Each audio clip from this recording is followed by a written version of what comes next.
Welcome everyone to Spiritist Group of New York, Spiritism at Noon. We have been studying the book Empty Lives by the mentor Spirit Joanna de Angelis, with collaboration with Divaldo Franco. Each chapter is a different subject, and we are in chapter 26. Actually, we had already started chapter 26, but I was thinking about just reading the first part that we studied last time, and then we will go on the second part and stop for our comments, okay? Okay. So in this manner, everyone will be able to follow. So it is called Spiritist Behavior. The moment the light of the gospel penetrates the soul in shadows, significant and rewarding changes occur. Darkness confuses and frightens, fostering inaccurate interpretations in one's deficient views according to the mental landscapes in which one's habitual interests are fixed.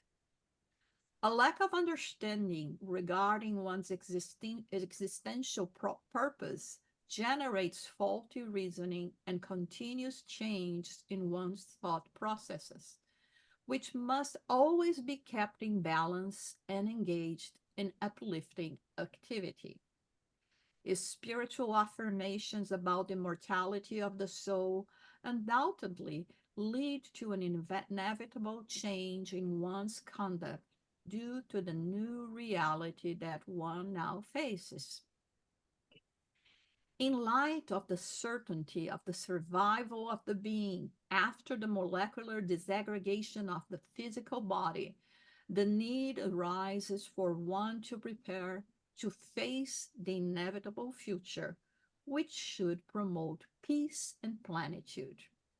From the usual frivolous and irresponsible actions, one must move on to those of a positive nature, those that generating blessings as the result of wholesome, well articulated thoughts arising from one's new knowledge about existence.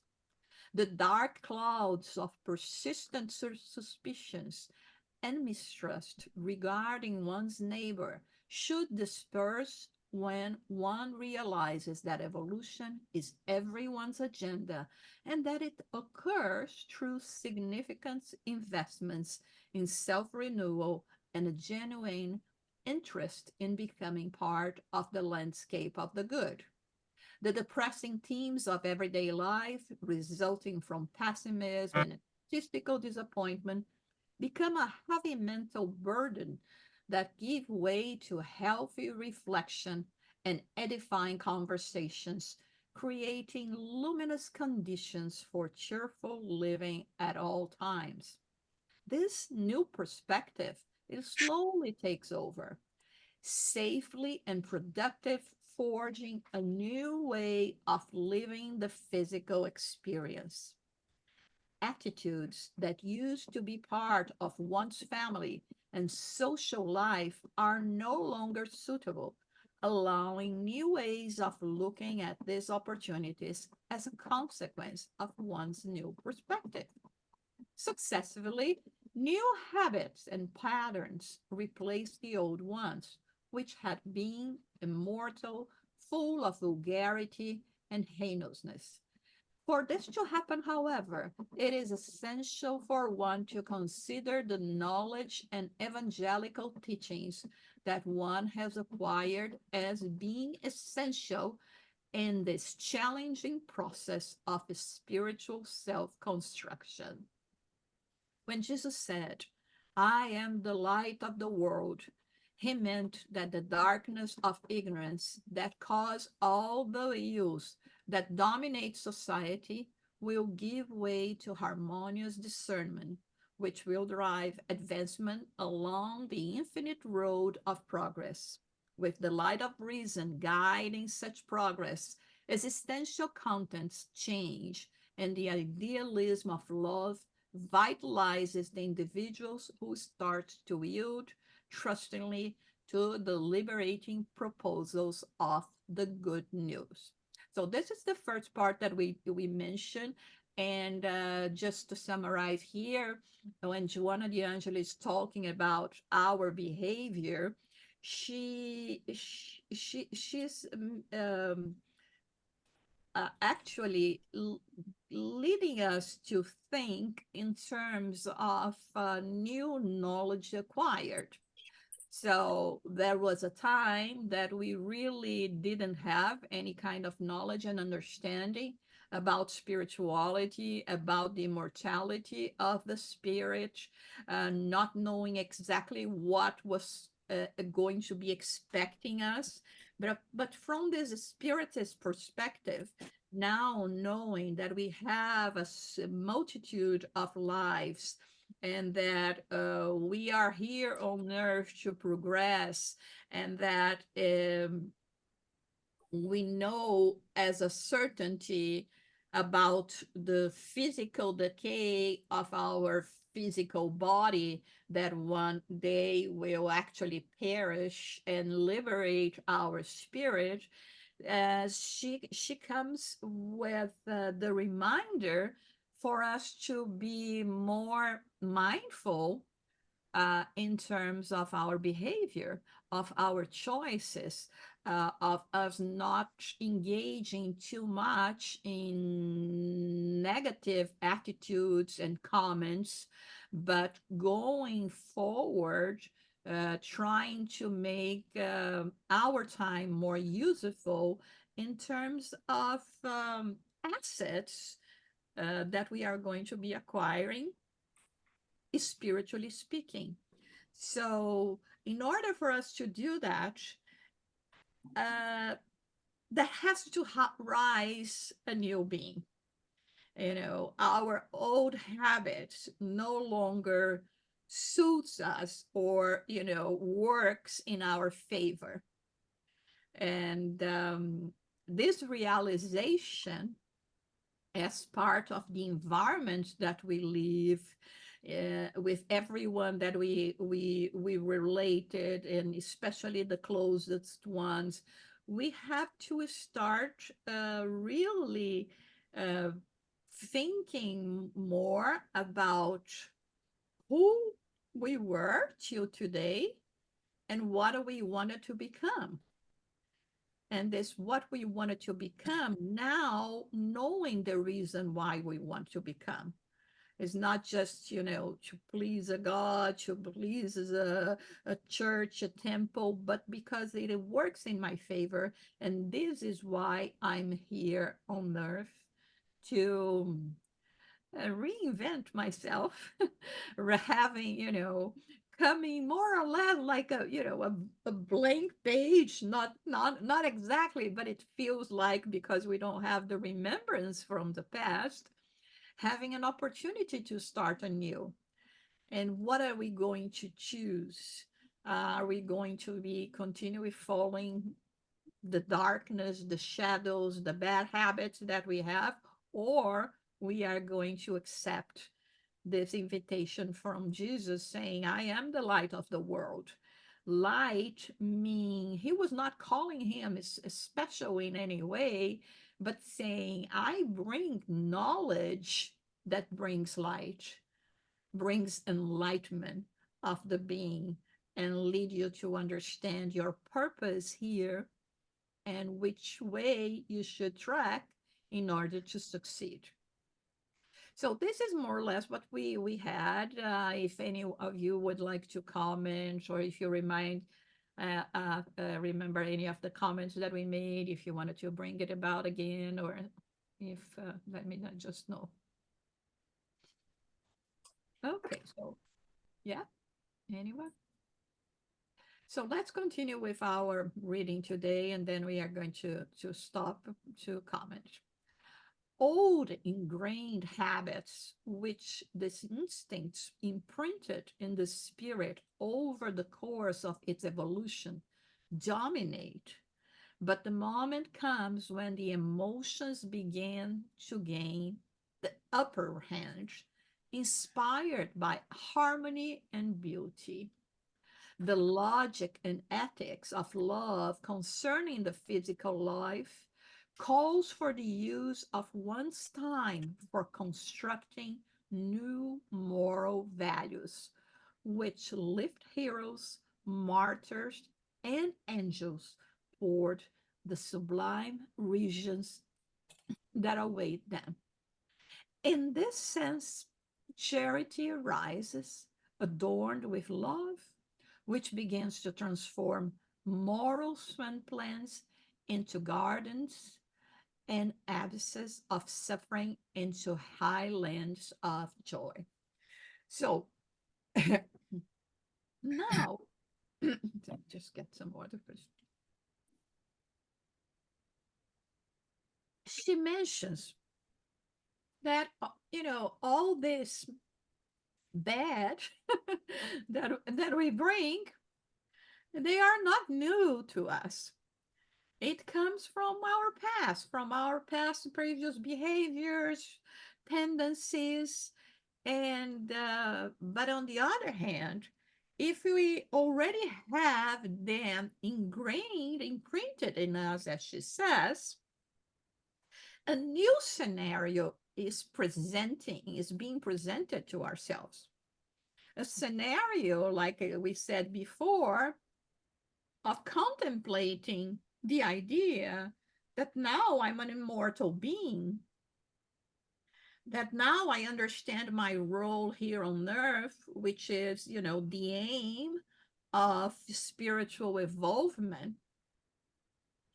And each time more, that we get this knowledge and we start analyzing things and how things are going and our behaviors are going to be impacting us, the more we are going to be prone to be led to a different kind of behaving.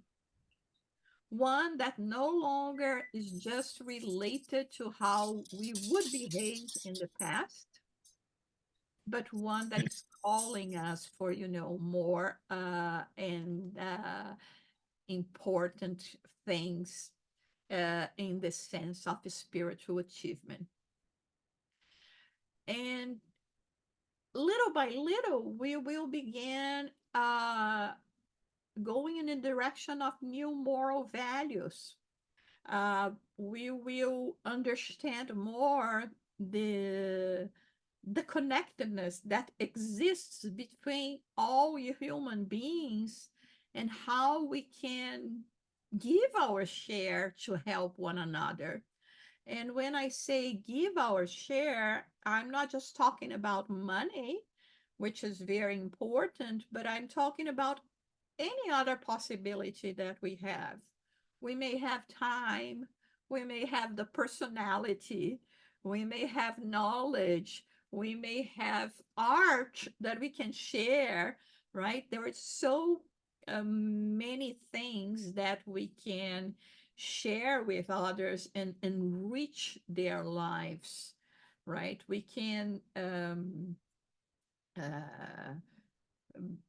be a companion to someone.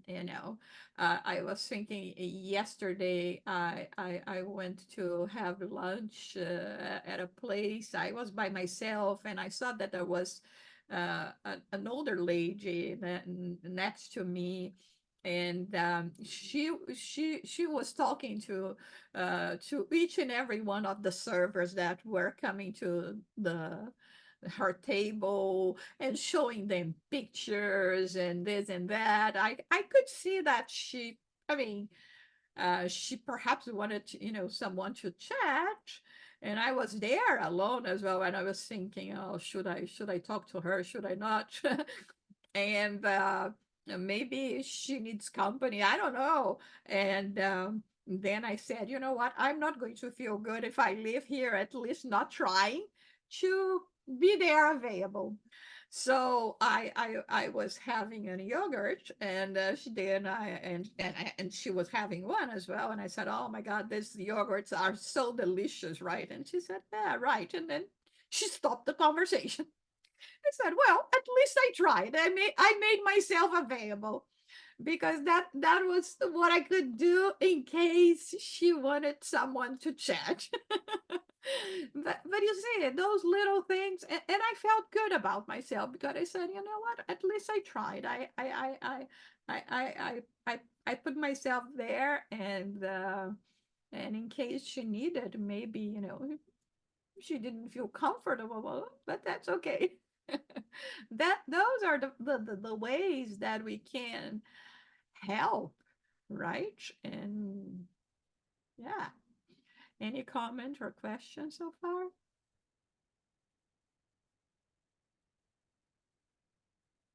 Okay, so let's start continue. I like it because if like we always need to pay attention, so you are paying attention, and I think it was interesting that you tried to do. Sometimes I try the same. Sometimes works, sometimes not works like you. Mhm. I mean, it was also a good lesson to me, that was, kind of already uh, thinking that she wanted a company or she wanted to talk, and that somehow I was going to be her savior and have a good chat. Okay. Okay, but I was there. I made myself present. So let's keep on. No one can pursue the process of moral ascension without being supported by the sentiment of compassion for one's neighbor and for oneself. Soon, the need arises for one to abandon one's slaving human miseries and replace them with the inevitable achievements of limitless good. Hence, this is the time for exchanging one's ancestral behavior for the kind of behavior that leads to the stars.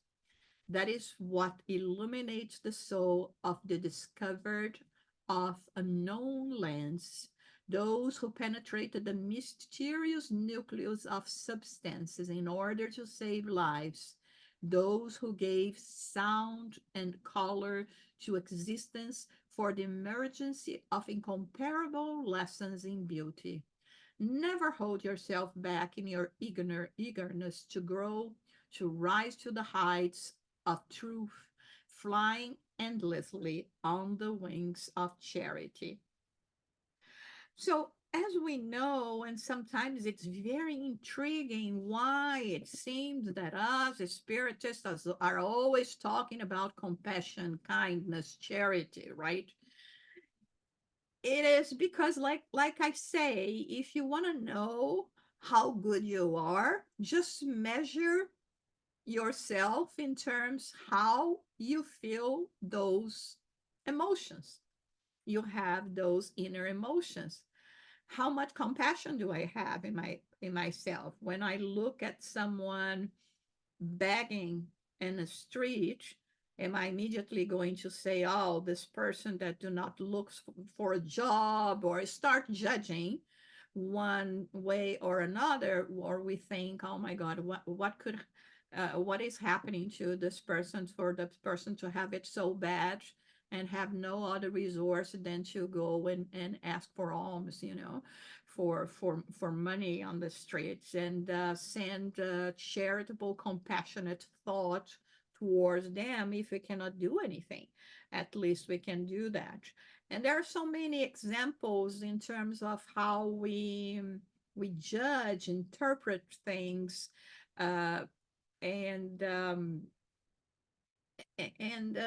not understanding uh, that there is history. When you we see those great antagonisms that exist, as disputes and conflicts, and that seems to arise almost from nothing. It is not from nothing. It's millennia history behind all this. um what should we do then? Just cross our arms and say, oh, it's because 1,000 years ago this and that, this person and that person. No, we are going to do everything that we can to help. And this is why when she says here about having compassion for ourselves, in understanding that we have limits, we have ideals, but we still do not have all the strength to reach those ideals immediately. But it doesn't mean that we have to give up.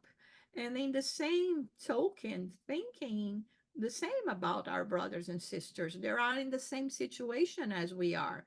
Maybe we are a few steps ahead, but not long ago we were in the same or worse position. So this is how, when we feel that somehow we are bringing more compassion, more kindness and judging, uh, it's like we are peeling uh, the the what we have, that is hardening our hearts, right? So and each time more we will be seeing us as with a compassionate heart. And this is when we start being happier, because now when or before, when I look at around, everything was dark, everyone was bad, everyone, they have an ill nature.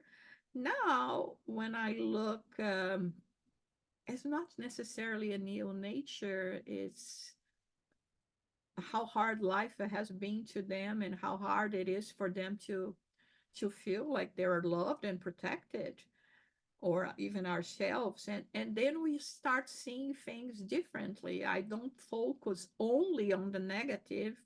And here I mean to say we are not going to be oblivious to all the bad that is happening in our world today, but we are going to look at the good as well. So there are wars and many things going wrong in the world today, but there are many things going right. And at least we have to acknowledge that. And this is how we are going to make it change. The proportion little by little is going to change. Instead of seeing that bad, evil prevails, there will come a time, and we are actually going through this time, the time of transition, right, for a world of regeneration, where uh, there will be balance, and then goodness will prevail. Any comments or questions? Yes, you said I love what you explain, how much the change is needed in our lives. And I always think I think there's a saying of that, or all habits die hard, meaning that we go through changes in our lives, and when we open up to this beautiful understanding of Spiritism, we see ourselves different if we really are concentrating on what our growth is going through.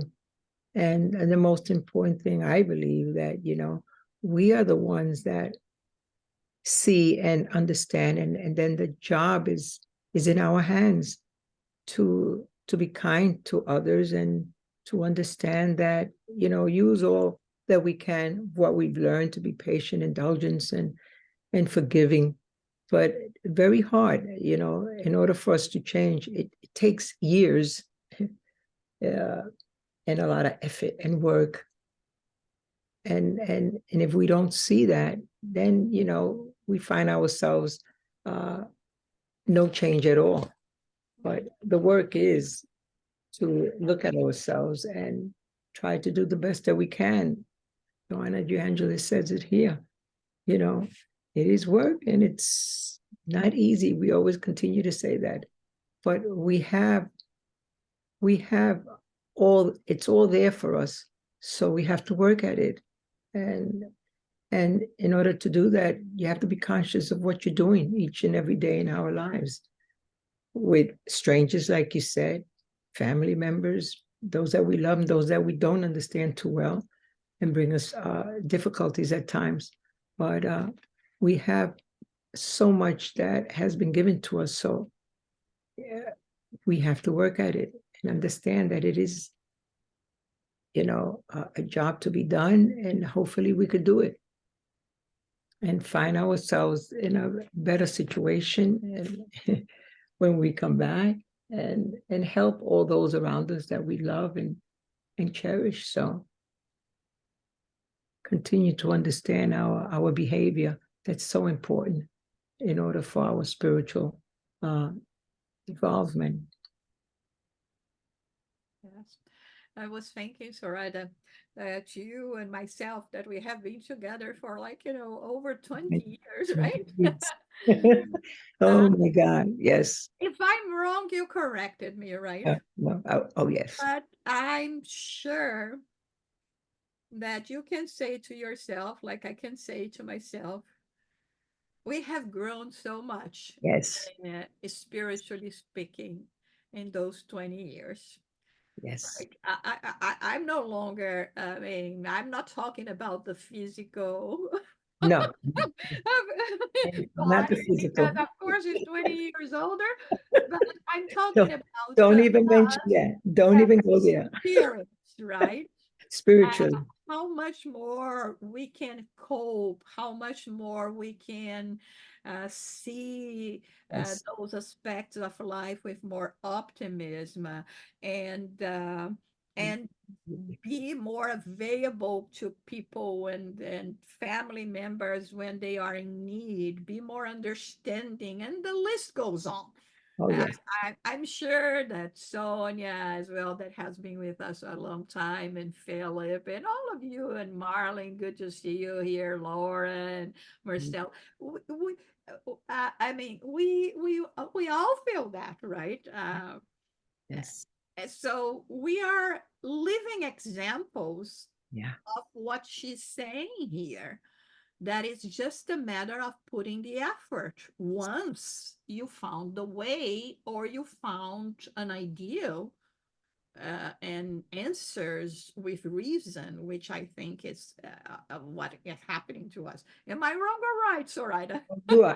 You are absolutely right, Jusada. I mean, I see myself. I see what I've gone through, and I pat myself on the back many times. It says, you did it. You did the right thing. Other times it says, "I, why did you do that? You got to do it the right next time." No, yeah, okay. And I'll start thinking how I'm gonna, change what I did that I shouldn't have done. But you're always aware of what you're doing. That is so beautiful. You look at yourself each day. I'm not blaming myself. I'm only saying there is so much work. I have so much work to do. There's so much that has to be done, not for the other person, but for myself. And I learn from it. And then when I do the right thing, I pat myself on the back. I say, you did it right. You did it right. Okay. Something else comes along. Okay, wait a minute. I have to work with this. Okay.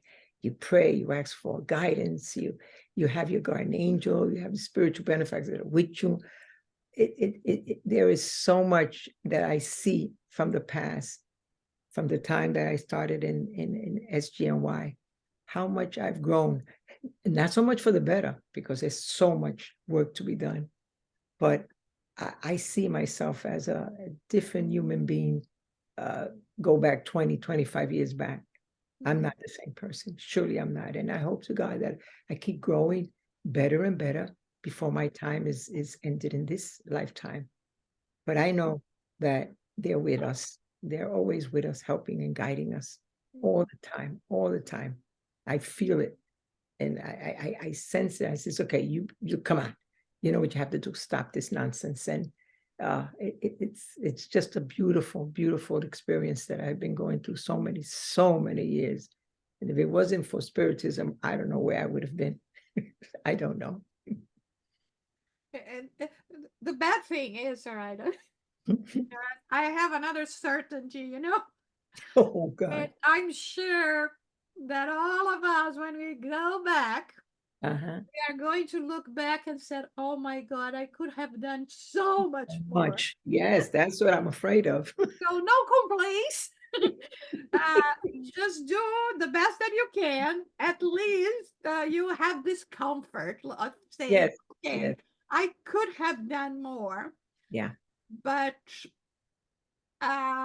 I realize that now. But when I was there, I know that I was trying my best to do Try, yes, absolutely. whatever I could. The hardships are still there, Oh, you yes. challenges, but I Yes. think the attitude is what matters.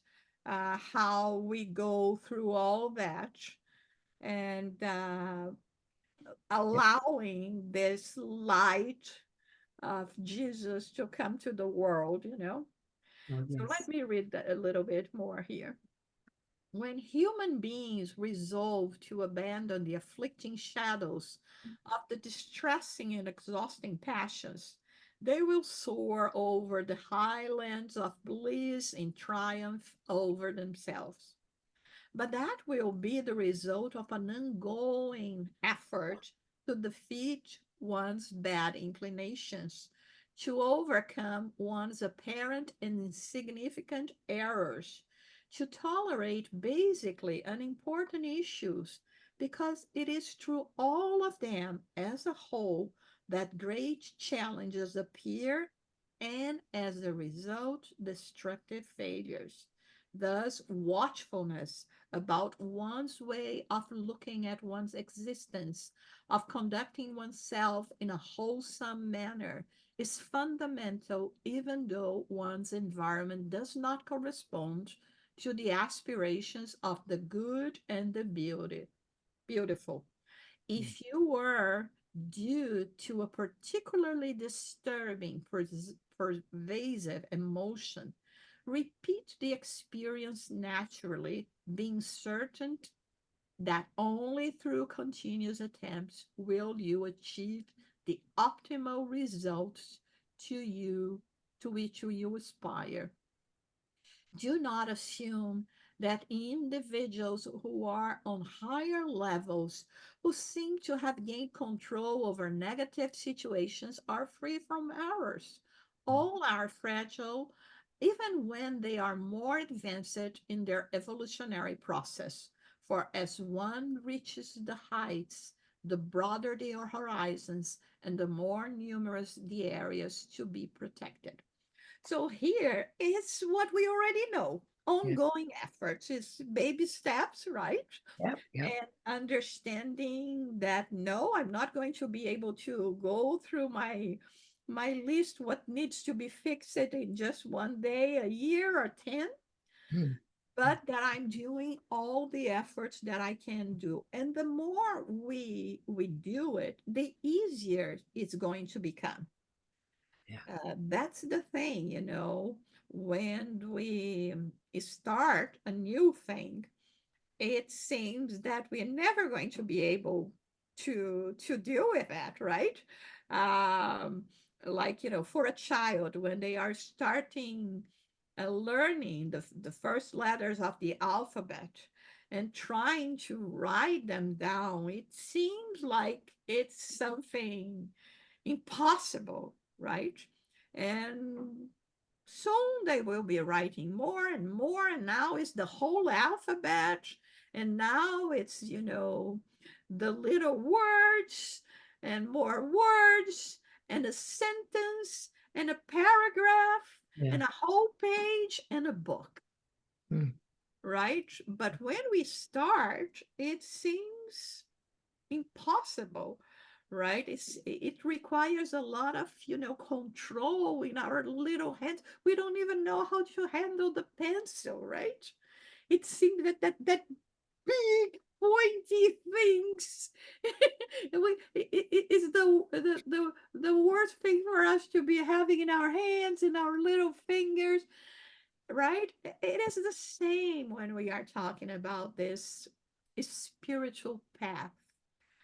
Oh my God, I'm never going to be like, calm or patient. And all of a sudden you start saying, wow, I would have reacted differently in the past. And Yes. now I'm acquiring more and more self-control, right? It's all of this. And like she says here, do not think that we are not going to commit mistakes. Just pick yourself up, like she says here, and try again until you achieve optimal results. And it will come. If there is a will, there is a way. And this way is going to be presented to us, and we are going to go through that. And even when we look at people that may be our role model, they still have, their difficulties, their issues to be dealing with. It's not that because we see them as having achieved the pinnacle of knowledge and even spirituality that they are completely ready. If they are on this earth, there is still work to be done. Yes. Yes, Marley. Go ahead. Oh, She's muted. yeah. Okay, you have to unmute, Marley. You're muted. Okay. All right. I need to share this experience with you from yesterday. And believe me, I am not proud of myself at all.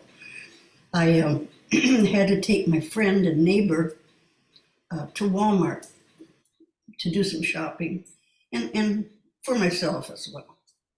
Well, she's kind of fussy and why am I trying to shift the blame to her, right? It was me, not her.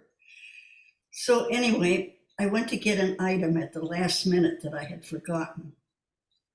And the clerk in that department was talking to someone, and I thought she was done, but she wasn't.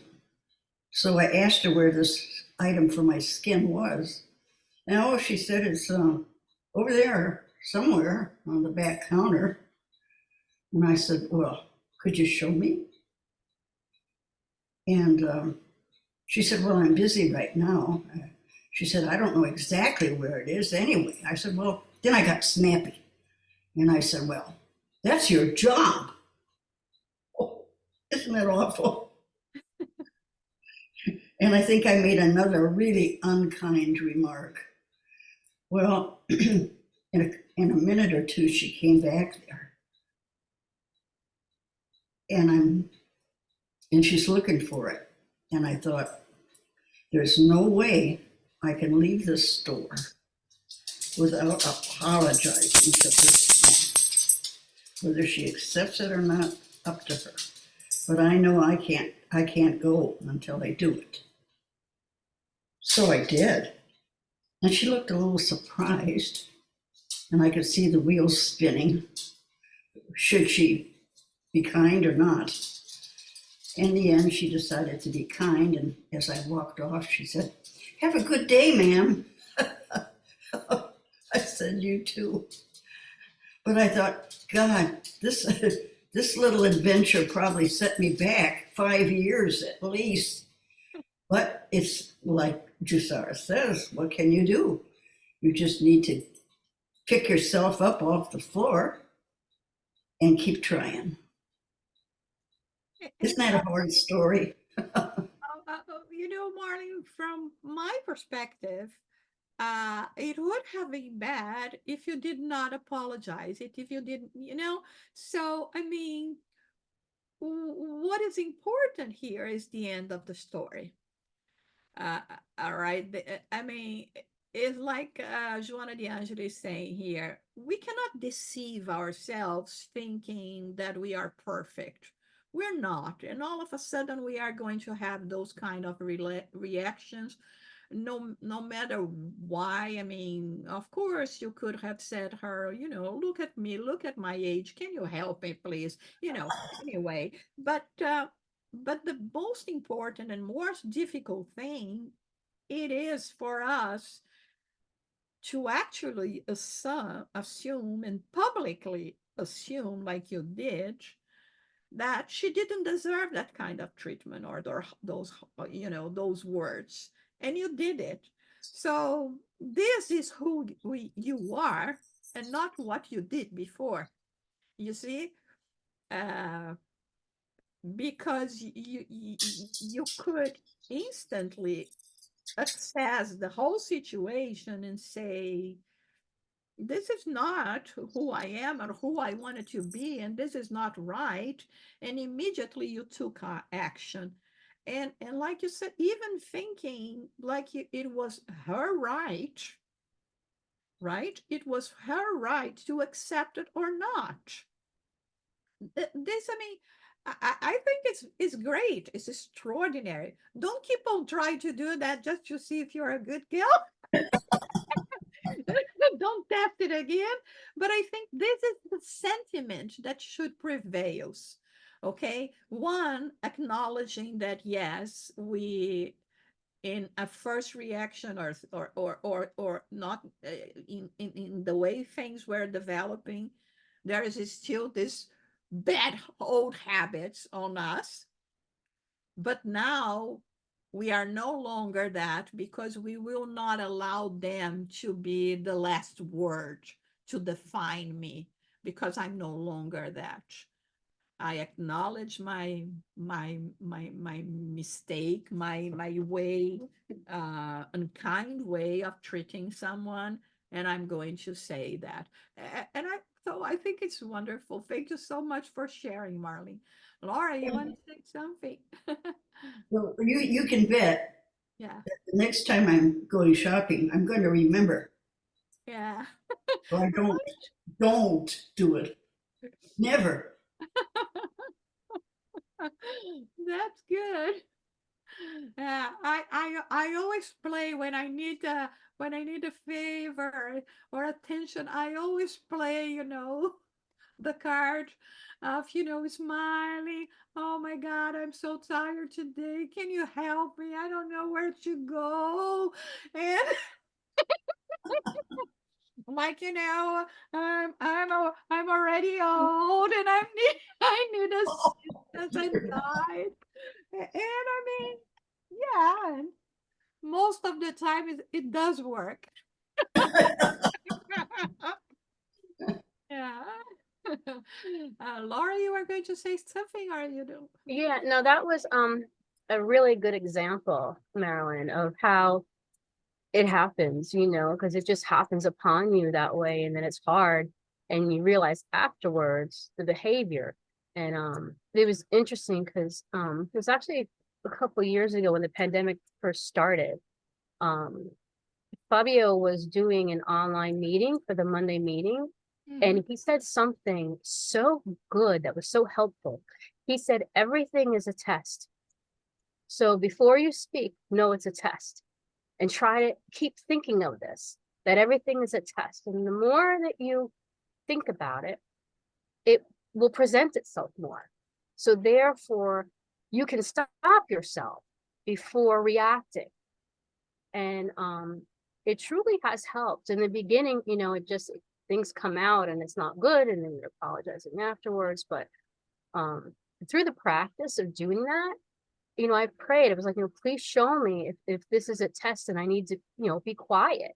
Help me to keep my mouth shut in these circumstances, and to have a better response, to treat others nicely and not get so, triggered by the events that happen throughout the day. And it happens very slowly, where you keep realizing that, oh, I had that little thought and I didn't get it and I still reacted the wrong way. But as you practice it, it gets stronger. And I actually bite my lip. That's how I stop, is I know it's there and I bite my bottom lip and I say, nope, I'm not going to say it. I'm keeping my mouth shut, and I try to think of something better to say in that instance. But that has always stuck with me, that everything is a test. So I just wanted to share with you, and hopefully it will help. Oh, Thank you. that's fantastic, Laura. I think you guys know that I'm a very creative imagination. While you were talking about a test, I was already imagining a classroom.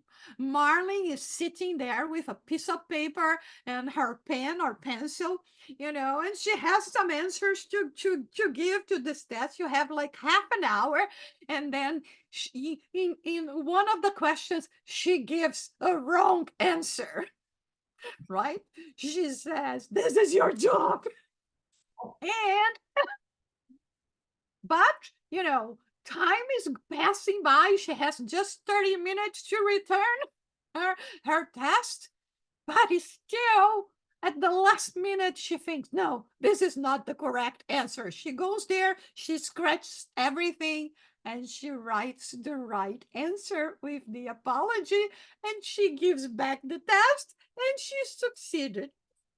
So that's what happened, Marlene. You went through a test, and it was great that you could see that that was not the correct response, and you still had the opportunity to give the right one.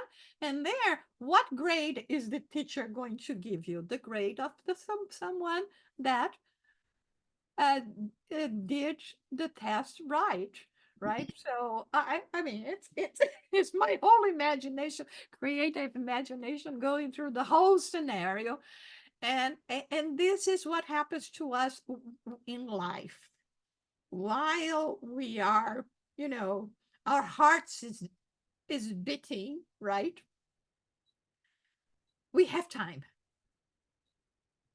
We have time to scratch the wrong answers and put the right ones and fix the things that we can control.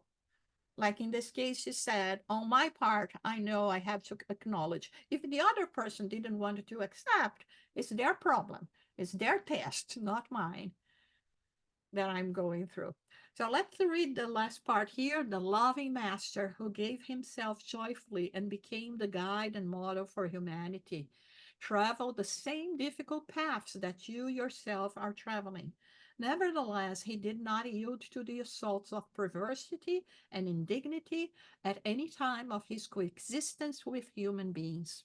At every moment, he was tested by the weakness and hypocrisy of destroyers and slaves to the servile passions, overcoming them with the eloquence of superior behavior that frustrated them and led them to be even more rebellious. Trust your new possibilities and move forward, fearless and happy. I love this. So, any more comments? I wonder if I could ask Laura a question.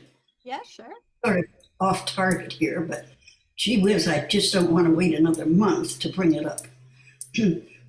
I was at the meeting yesterday, and Laura was there, and I don't know, she started talking about going to these different places because she was looking for some sort of help.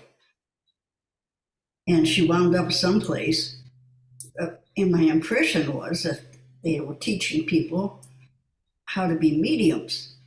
And I remember her comment was, believe me, it wasn't cheap. So, Laura, am I on the right track, the wrong track, or what do you think?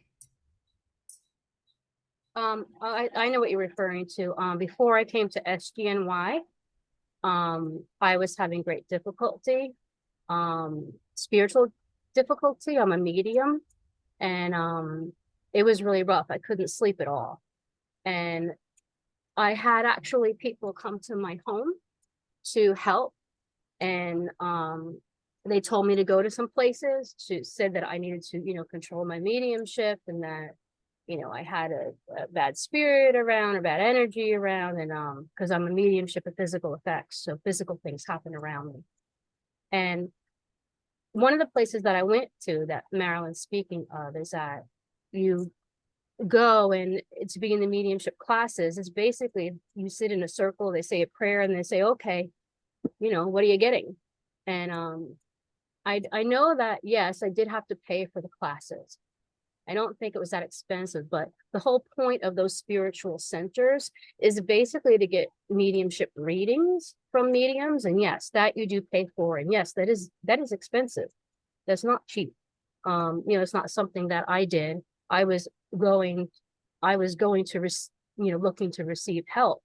And, it didn't work there. It didn't work at the next place. But then I heard about Jasara and I came to SGNY and, I stuck it out. I just stuck it out. But yeah, if you want readings, which you never know what you're getting, honestly, you're paying for them just like any other place. If you were to go in a store, in the street in New York City, in one of those psychic stores, it's the same thing. It's that reading you're paying for. But I hope that answers your question.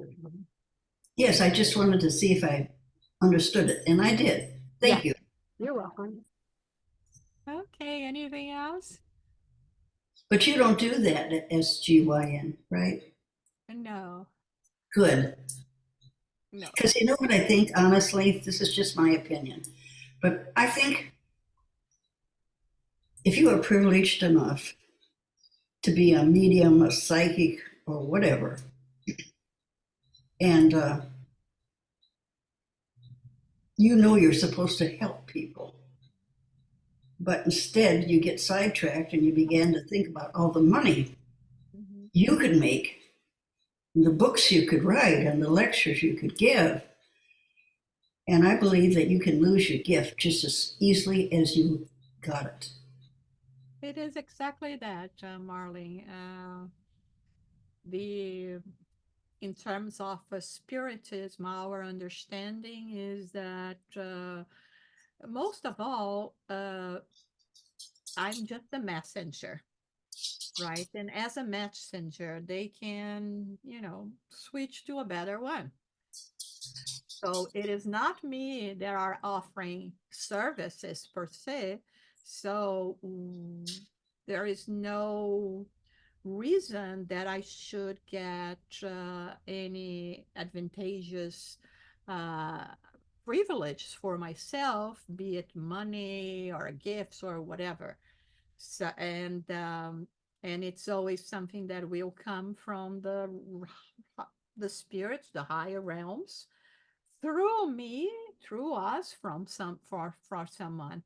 So this is why we in our practices do not have any activities that we charge, because we don't see that it's right. And uh, and one thing that we see is that, well, of course, we have to survive. We need jobs, right? We need to go and to work. And I mean, if we do our spiritual work right, the spirits even help us in this field when it is the case, right? Um, uh, because they know what we need. The difficulty that always is not uncommon to arise is that, especially when you have a medium that has many possibilities, a medium that really is more remarkable um, results. People will start telling them, oh, this gift that you have to be helping more people. If you were not working in your regular job, you could just, be offering more hours to people. But then you have to live, and then you need money. And that's no problem in you charging a little bit, but you are helping people. This is where the danger lies. And when little by little, all those mediums will come to a point that their spiritual companions will be completely different, because highly evolved spirits do not continue connecting with spirits that do not do the work as they should. They do not move away immediately, because they will be giving us chance after chance after chance after chance. But if we do not amend our ways, and